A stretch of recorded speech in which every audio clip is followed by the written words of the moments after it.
I'm a 42-year-old father, and I live with my two kids, my daughter Leela, 17, and my stepson Ethan, 14. Life hasn't exactly been a smooth ride for us. Ethan lost his mother a few years ago, and since then, it's just been me raising him. He's a kind, thoughtful boy, but he's sensitive. He processes the world a little differently. He values his personal space, both physically and emotionally. He's not antisocial or withdrawn, but when he's pushed too far or feels cornered, he just shuts down. It's like watching the lights go out in someone who's still very much in the room. Leela is the polar opposite. Energetic. Extroverted. She has a tight circle of friends, and her life is an ongoing whirlwind of sleepovers, plans, and spontaneous get-togethers. So when she asked if she could host a sleepover last weekend with 4 of her friends, I didn't hesitate. I trust her. But I made 2 very clear, very simple requests. No one goes into Ethan's room. That's his safe place. Keep the noise down after 11 p.m. The rest of the house needs sleep. In my mind, these weren't harsh rules. Just basic courtesy. That evening, around 10 p.m., I went upstairs just to check in. I wasn't being nosy, just a dad making sure things were going smoothly. I wasn't expecting trouble.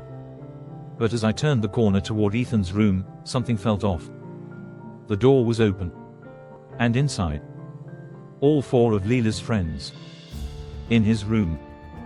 2 were lounging on his bed. 1 was flipping through his sketchbook. Another was digging through his shelf like she was in a toy store. They were all laughing, quietly, but unmistakably at his expense. And there was Ethan. Frozen. Shoulders stiff. Silent. His eyes were red-rimmed, glassy with tears.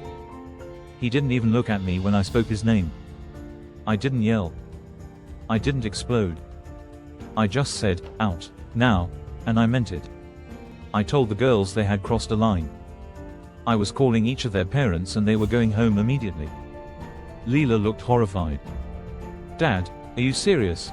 You're embarrassing me." Embarrassing her. I was watching my son break right in front of me. I made the calls. One by one, parents came and picked up their daughters. No resistance. No excuses. Once the house was quiet, I sat with Ethan for a while. Neither of us said much. I just stayed near him until he finally whispered, "I just want to be alone," so I left him with his silence. I went to Leela's room to talk to her.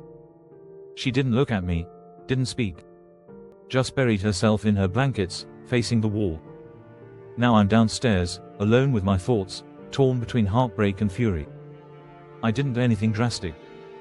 No punishments yet. No shouting.